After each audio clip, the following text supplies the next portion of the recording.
Welcome to the first episode of our series called Actually Making America Great. Thank you so much for tuning in, and I hope you enjoy listening to this as much as we enjoyed putting this series together. Before we begin, a few mentions need to be made. Thank you to Naser Al-Fawakhiri, who contributed greatly to the research and crafting of the content for these episodes you hear. Also, my greatest appreciation needs to be given to my good friend Oscar Gregg, who crafted this intro music you're hearing as well as the music at the end. His own single, Acrobats, which is absolutely phenomenal, is out everywhere and you should check it out, and it will be linked in the podcast notes below. With that out of the way, our first topic, the war on drugs, really shows how previous actions have lasting impacts in the world we live in. So, without further ado, let's get into it. The murder of George Floyd led to the biggest popular movement in American history. Up to 26 million Americans participated in Black Lives Matter protests across the nation. People flooded the streets demanding to see police reform and calling out the murder of George Floyd, Breonna Taylor, and countless other African Americans who have wrongfully died at the hands of police in America. The political uproar was unprecedented, and it seemed that Floyd's death was just the tipping point for meaningful change. But Floyd was immediately smeared with drug use, which was designed to undermine calls for change in how policing happens in our country. Calls for using police department money to fund education and build up communities, and reforming the police training and hiring process, and diverting funds to unarmed mental health professionals to ease the workload of overstressed police departments. But it could all be brushed off if George Floyd could be seen as a dangerous druggie. But was he? He simply wasn't. Floyd had 19 nanograms per milliliter of meth, and 2.9 nanograms per milliliter of THC, or marijuana, in his blood. Those numbers mean he probably hadn't taken either in many hours, possibly up to a full day. If you have a glass of wine at dinner the night before and then get arrested the next day, no one bats an eye. But if you smoked a blunt in the last few days, now that's an illustration of who you are as a person. But marijuana wouldn't have made Floyd violent. Marijuana calms you down, relaxes you. It basically puts you to sleep. And for those of you who actually watched the full video of his death, you can see he wasn't resisting arrest or being belligerent. He was quite calm and coherent, while the officer cut off his airway with his knee. Bottom line, George Floyd wasn't some dangerous druggie that the police needed to take out for our safety. So, if the narrative that Floyd was high when he was killed is false, why did the media put it out there? Another question, if black and white Americans use drugs at the same rate, why are black people 4 times as likely to be arrested for marijuana use, and 2.6 times more likely to be arrested for all other drug offenses, especially when white people are more likely to be drug dealers? Smearing black people as drug users isn't a bug. It's a feature of the system we live under, and part of a wider problem that is the single most spectacular policy failure the modern world has ever seen. It's the war on drugs. When we're talking about the war on drugs, we have to talk about the history behind the war on drugs. In the early 20th century, most drugs were legal, and there wasn't chaos or rampant crime. Then, the world changed when the drug war started.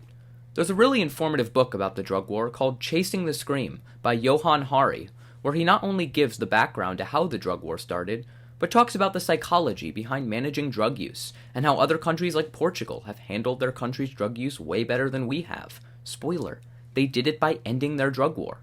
It's a fascinating read, and I won't have enough time to go through all the specifics here. Harry Anslinger, newly appointed head of the Federal Department of Narcotics, was looking to make his office into something big. The department used to be the Department of Prohibition, but with prohibition over and with the Supreme Court ruling that drug addicts should be dealt with by doctors, not cops, the Department of Narcotics budget was slashed. All of Anslinger's work to get to be head of a government agency would be for nothing if his department got shut down. In other words, Anslinger had a lot of work to do in order to make a name for himself and his department. He knew one way to do it, and it was at the expense of a black singer whom Anslinger had decided was his worst enemy, Billie Holiday. Anslinger hated jazz, and especially hated black musicians like Billie, who was the rising star of jazz. Anslinger was also a huge racist, and believed that black people were violent, uncivilized, and addicted to drugs, so he took up a crusade to eradicate the country of all drugs, well, except for alcohol and tobacco, of course, while pursuing a personal vendetta against Billie Holiday and jazz musicians like her. Anslinger managed to concoct a campaign of fear, racism, and misinformation by ignoring scientific experts and data, and by lying and race baiting. Sound familiar? And through this, he managed to make many Americans believe that drugs would turn the whole of society into chaos. His argument was that drugs made black people violent, posing a huge threat to white Americans. The public was scared, and the government had no choice but to crack down on drug use. Harry's department was saved, and he sent out its agents to harass drug users and lock them up. Meanwhile, the U.S. started bullying its allies into adopting similar drug war policies, exporting Anslinger's version to a global stage. Anslinger had made it big. The drug war was born, and Anslinger was winning. And more than a political victory, Anslinger had his personal triumph when Billie Holiday succumbed to withdrawal in a hospital bed, while his agents blocked her hospital room door and made her final days a living hell. The story of what happened to Billie Holiday is horrible, and I encourage everyone to read Chasing the Scream or watch the upcoming drama, The United States vs. Billie Holiday, if you want to learn more. But we have to remember, Anslinger's crusade was only the beginning of the drug war. Billie Holiday died in 1959. The Controlled Substances Act, which established the current schedule system for ranking and banning drugs, was passed in 1971, 12 years later. And 1971 is when most experts would say the drug war really kicked off. After Anslinger got the ball rolling, the drug war became a brilliant political tool, not for curbing drug use, but for crushing your political enemies, like Anslinger crushed Holiday. If you want to see what the drug war was really about, you can ask John Ehrlichman, former White House counsel under Nixon. The Nixon campaign in 1968 and the Nixon White House after that had two enemies, the anti-war left and black people. You understand what I'm saying? We knew we couldn't make it illegal to be either against the war or black, but by getting the public to associate the hippies with marijuana and blacks with heroin, and then criminalizing both heavily, we could disrupt those communities. We could arrest their leaders, raid their homes, break up their meetings, and vilify them night after night on the evening news. Did we know we were lying about the drugs? Of course we did. And disrupt their communities they did. If you're still wondering why you're more than 2.5 times as likely to get arrested for drug use when you're black than if you're white, even though both use drugs at the same rate, it's because that's what the drug war was designed to do. And the political ramifications are huge. 20% of inmates in the U.S. are nonviolent drug offenders. And not surprisingly, according to the Sentencing Project, we lock up African Americans at 5 times the rate we do whites, a disparity driven by a disparity in how drug laws are applied to white defendants versus black defendants. We can't overlook the fact that arrested blacks are far more likely to be imprisoned than arrested whites due to a biased judicial system, nor can we overlook the impact of systemic and generational poverty and educational inequalities and their effects on criminal justice. But on top of the system being biased against black people, the drug war itself was designed to target black people, and so does a fair deal to explain why African Americans are more likely to be arrested and convicted for drug crimes. Black Lives Matter stems from the reality that black people are treated unfairly by police. The fact of the matter is, the drug war encourages police officers to go more harshly after black people for drug use than whites, despite equal rates of use. The media demonizes black victims of police brutality like George Floyd as drug addicts. Police officers are led to believe that black people are more criminal because they are trained to focus on their drug crimes more than anything else. And all of that feeds bias, locking up thousands upon thousands of black Americans for nonviolent drug offenses. It manages to keep the police quite busy and well-funded and fills up prisons. We have 1.3 million nonviolent drug arrests annually. The United States, which is only 4% of the world's population, houses 25% of the world's prisoners, which is what taxpayers like you and me end up paying for. So, for the conservatives listening to this, if you want to cut taxes, end the drug war, it'll cut the cost of policing because instead of being preoccupied with nonviolent drug offenses, they'd actually be tough on crime and pursuing actual criminals. Police departments can't be tough on crime when they're bogged down with 1.3 million nonviolent drug offenses.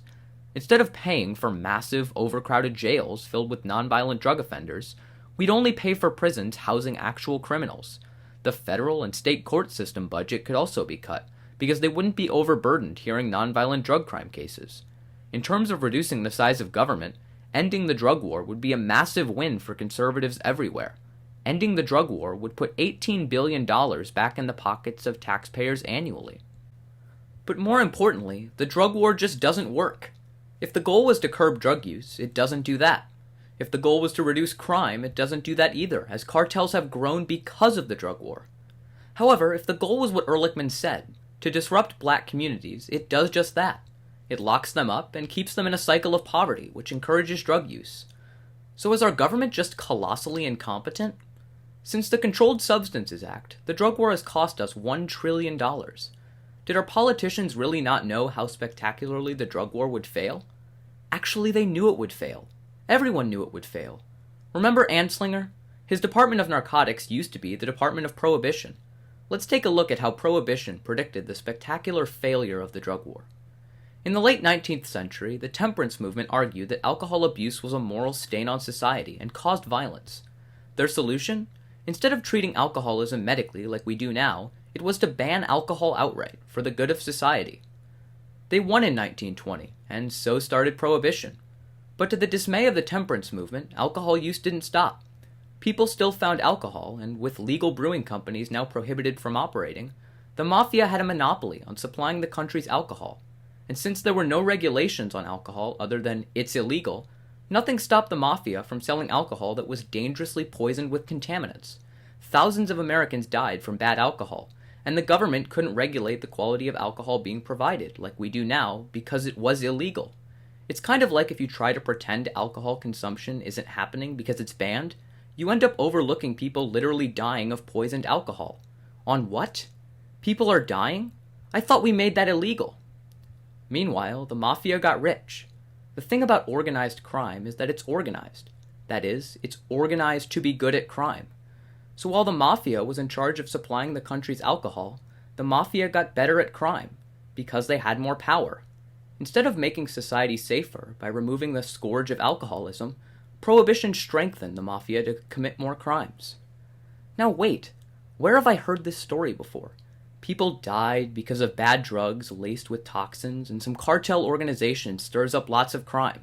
And the use of drugs doesn't go down, even though lots of people get arrested for using the drug, costing lives and money. Oh yeah, that's the current drug war. We knew it would happen. It's an exact repeat, 1 century later.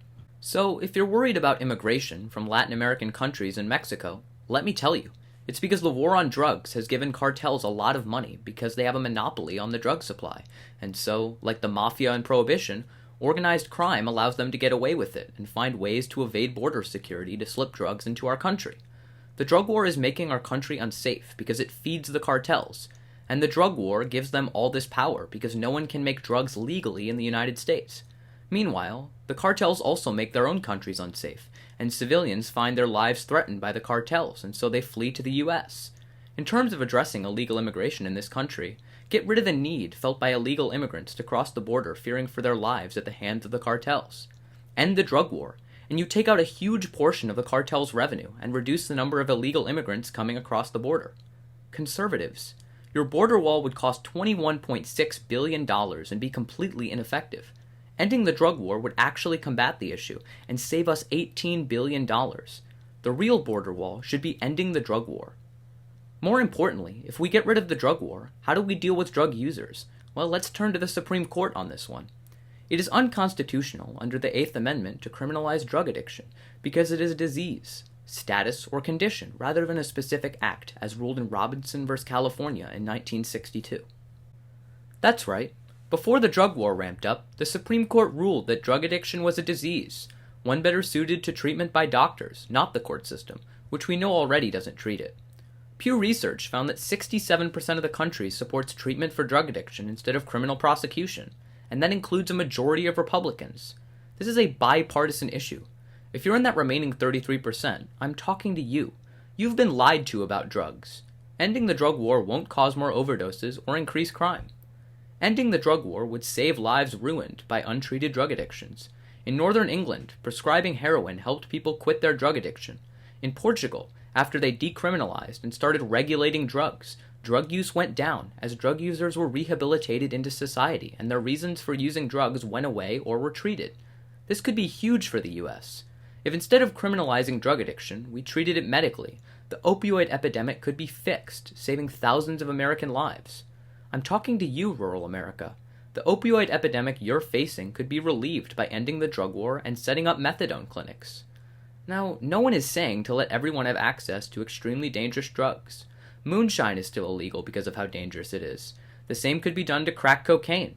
Alcohol still can't be legally purchased by people under 21, and age restrictions could still be placed on any drug. Instead, ending the drug war means legalizing, taxing, and regulating the drug industry. Importantly, when the drug industry is legal, the government can put up regulations on the quality of drugs being sold so that dangerous products don't end up killing people. 10,000 people died of poisoned alcohol during Prohibition. Now, that number is 0 because breweries have to follow strict guidelines about the quality of their alcohol. And now, the alcohol industry adds $70 billion to our economy annually, employing 4 million people. Legalizing, taxing, and regulating drugs is a huge boost to the economy and would create millions of jobs. Do you really want all that revenue going to the cartels, selling unsafe products and spreading crime?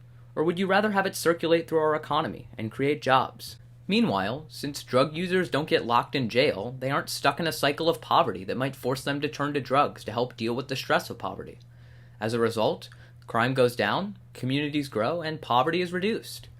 As Billie Holiday put it in her memoir, imagine if the government chased sick people with diabetes, put a tax on insulin and drove it into the black market, told doctors they couldn't treat them, and then sent them to jail. If we did that, everyone would know we were crazy. Yet we do practically the same thing every day in the week to sick people hooked on drugs. Conservatives, the drug war is big government. It infringes on our liberties and has the government telling us what we can and cannot do with our free time. The solution to drug addiction is treatment, not jail. And for the people who aren't addicted, marijuana use is just as good a way to unwind as beer. The government doesn't get to pick for us. The drug war failed spectacularly. It cost us $1 trillion in a policy that was doomed to fail, but succeeded in locking up and disrupting black communities, keeping them in a cycle of poverty, and baking racial bias into the judicial system, while taxpayers foot the bill on everything from bloated police budgets, drug cases that shouldn't waste the court's time, and overpopulated prisons. The cost is huge, and the damage the drug war inflicted on American society is even bigger. Now, we see the country erupting in protests for Black Lives Matter, as people are fed up with a system designed to disproportionately target black people and keep them down. The death of George Floyd put a spotlight on the failures and consequences of our drug war. Ending the drug war would put billions of dollars back in taxpayers' pockets, help the economy by growing a legal drug industry, reduce our prison populations, help grow black communities, allow police departments to focus on real crimes instead of being overburdened chasing nonviolent drug crimes, reduce illegal immigration, help combat drug abuse and the opioid epidemic, and give Americans greater liberty and making our country a safer, richer, and happier place. And that would actually make America great again. This is the first of 5 episodes in our series on actually making America great. We aren't Democrat or Republican, but we try to find some common ground as we analyze 5 policies that we believe would have the most impacts on the lives of the average American. These are typically issues you won't see talked about on the news or by your congresspeople, but they should be. Our goal with this series is to make the case for these policies so that America can actually be great. This only happens with your support. If you agree with this, please like, subscribe, and share this just about everywhere. And if you really, really liked it, call your congressional representatives and make them get behind these 5 issues. End the drug war. End the foreign wars. Implement universal health care. Hand the economy back to the people and get money out of politics. Thank you for listening.